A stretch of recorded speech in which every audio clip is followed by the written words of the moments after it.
Hi guys, you right? Just thought I'd do a little quick one. Um, Past couple of days, not been fantastic with the old eyesight. Seems to me the the light and the change of light where I'm going from one to the other is starting to get quite disorientating. Obviously, if you're not aware, I've got partial sighted homogeneous heminopia. So if you're new to the channel, that's what I suffer. I also have neuropathy, left side weakness. We after a stroke that had a rear occipital ischemic stroke, which has given me all these effects. The neuropathy is like a constant tingling down one side. But this is just a little how we do what we sort of face sort of thing. And that's what the channel's all about. Now, like I said, today and yesterday has not been fantastic with the light changes. So where I've been going from light to dark, it's taken me a long time to adjust. Obviously, the brain is taking a while to figure out what it's actually seeing, and that's the issue at the moment. And the disorientation, obviously, anyone who suffers it, it's not like a dizziness. I don't get dizzy. I just get disorientated, and I sometimes you see me when I'm really bad. I have to put my left arm out to protect me because where my homogeneous myopia is, I literally I can see the right hand side. So from here that way I can see. From there this way I can't. I can't see that. Yeah, you can see me like putting my finger up and down, up and down. I can't. Yeah, not until I go here, and now I can see it. The moment I step that side of my nose there, that's it, gone. And that's due to where the right hand side of my brain has died. So that's where the rear occipital bit, this is where your vision comes from. So that's where I can't see. Yeah, so what's happening is the cones of light in my eyes of the vision of what I see out of both eyes, I can see. The eyes work.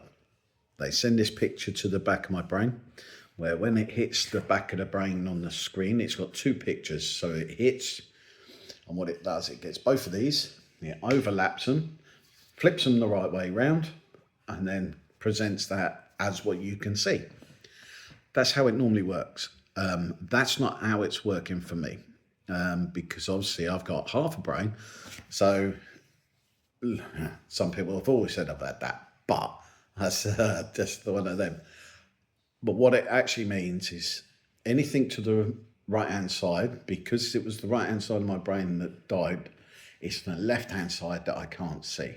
So obviously, if anyone understands how the brain works, left does the right does the left. So it does that. But that's not the be all and end all. The brain can actually compensate, so it can take over other functions that it didn't have before. So this is why I love the brain. It's such a fantastic tool. So underused and underdeveloped in us, the human race. But it is frighteningly, scarily how adaptable it can actually be and how sensitive it can be. So changes in food diets, how it affects the brain. Because the moment you affect your melatonin and things like this, it has a large effect to you. But I also suffered with the fatigue. So with the sight problems, with the fatigue, it kicks in more because I'm having to work twice as hard. So where I'm looking, I'm concentrating more than I would have done. Where before the brain could easily just go, what, bang, there you go, that's what you see. Now, where I'm having these disorientation parts is my brain is getting quite confused, kerfuffled in quite layman's terms, which then affects me when I'm trying to walk through from one room to the other. I literally have to stand in the way, get orientated, hold the wall, know where I am, breathe, take it slowly, and then move on to the next stage. And this seems to be the ongoing thing that I will be dealing with all the time. Because unfortunately, once you have this, there's no real recovery from it. Generally speaking, there are cases where some people after a couple of years have had it come back. But if anyone understands strokes and stroke recovery, everybody's journey is different. Every literal effect is different. I've had people in the past, like let's say my wife's colleagues. Now, one of her colleagues, I won't say who, but one of her colleagues literally said, "Oh, he'd be all right. He'd be fine. He's my cousin had a stroke and he was fine. He was rushed to hospitals. It was all sorted."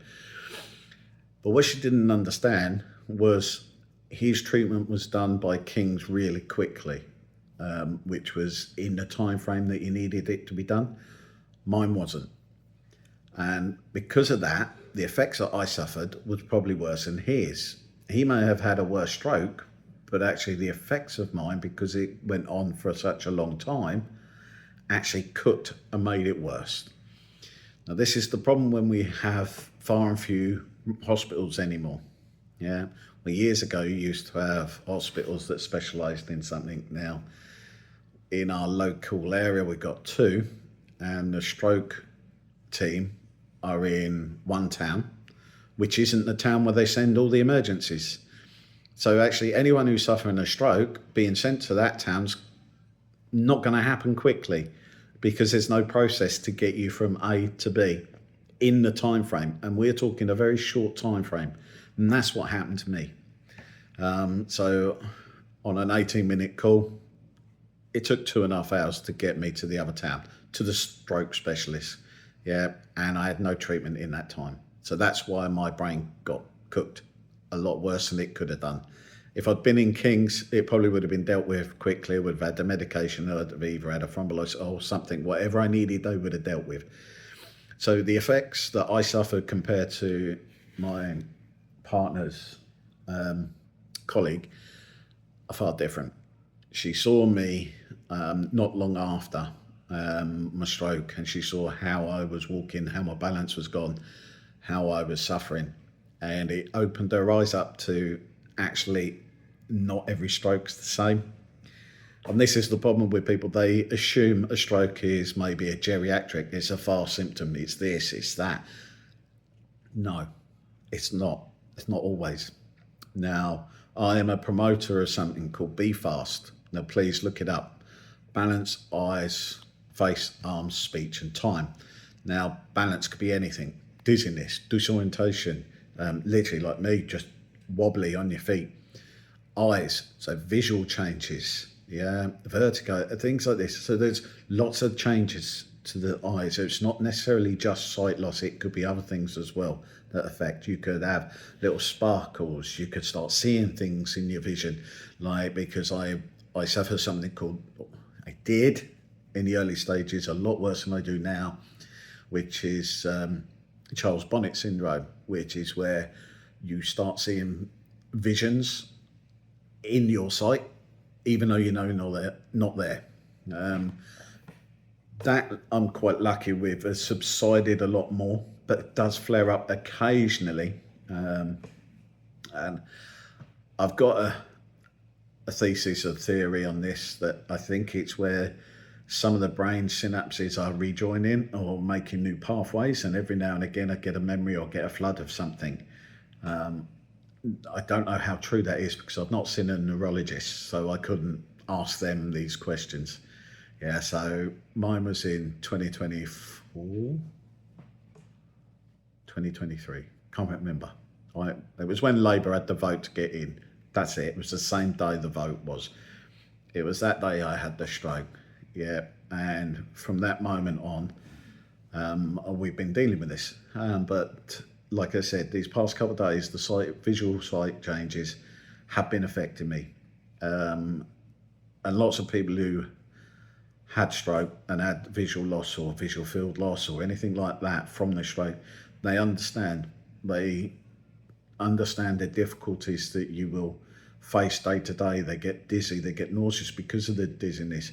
You know, imagine if you're like done a ride at Alton Towers, Thorpe Park, Chesterton, whichever, wherever. If you're on a ride and it's spinning and spinning and spinning, and your equilibrium goes where your inner ear balance is gone and shot, you start to feel sick. You start to feel nauseous. Now, that can just happen to us just by standing up and walking. Right? So one of the things that happened to me through an imbalance very early on was I've got a little blue sofa, like it's like a cuddle sofa, so it's designed for two people, but it's got really solid arms. There's no cushions to it. It's just literally they poke out really square. Now, I bent down to pick something up. I didn't feel dizzy. There was nothing. I just reached down and all of a sudden I just lurched forward and I couldn't move my feet quick enough, but I knew where the sofa was, so I thought I'll put my hand out. But I put the left hand out, and obviously that's the side of the weakness. I managed to touch the arm, but slid straight off. But then what happened is I fell forward, and as I fell, the arm went right underneath my ribs here, and I heard the, and that was where I cracked one of my ribs. And that was joyful, as anyone who's ever broken a rib knows. And that's not the first time I've broken a rib. The second time I was doing jiu-jitsu, somebody landed straight on my chest. Now it's the other side. That hurt as well. But I've done that twice because I went back too early. But it popped, all because my balance and everything just went. And it was, I didn't think I was going. I didn't feel like my balance was going. I felt stable enough, but it just went. With these visual sight losses, this is the sort of things that we can sort of have happen to us without realizing. And many a time, like I can walk around and because my sight's not 100%, I'll knock a glass clean off the table. Well, I didn't even see it. It wasn't there, right, to me. Yeah. Even if I put it there, I still didn't see it. Right. So I've had a few instances like that. Glasses, plates knocked off the side. I've walked into tables. I've walked into door frames. I've walked into doors and door handles. And that's even doing all the skills that you're given, which is to do the scan in a room. So the scan in a room works if your vision keeps up with you. But when your vision doesn't catch up because your brain hasn't caught up with it, it makes it more dangerous. It can be more dangerous. Same as crossing a road. Because it takes me so much longer, I have to really focus on the road. I have to listen more than I see. And that's what I have to do every single day. So I'm working harder all the time just to cross a road or do something. That's why I tend to choose the same paths now. I don't go off route because I can't comprehend where I'm going. Sometimes I know I get lost a lot easier. So I stay to the same routes, and because I feel safer there. I feel confident with them. I know where I can stand. I know where I can look. I know where they come from. So that's my safety buffer, but it still affects me. And today and yesterday, my sight has affected me quite badly. But I just wanted to let you know that these sort of things happen every day to someone with that's a stroke survivor. They look fine on the outside. They look perfectly well. But unfortunately, inside they're not. And we pretend to be, oh, I'm fine, I'm fine, I'm fine. No, we're probably not. But we're trying to be brave and big for other people. We're trying to protect our family, protect our partners. But in reality, we're probably not 100%.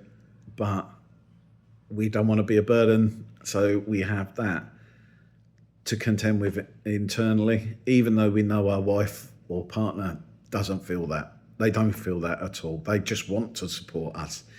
Yeah, and if they can't, they feel like they've let us down. But they haven't. They've been there all the way along. They're really fantastic. But guys, that was my journey the past couple of days. All right, I just thought I'd let you know. But I love you all, my little burgers.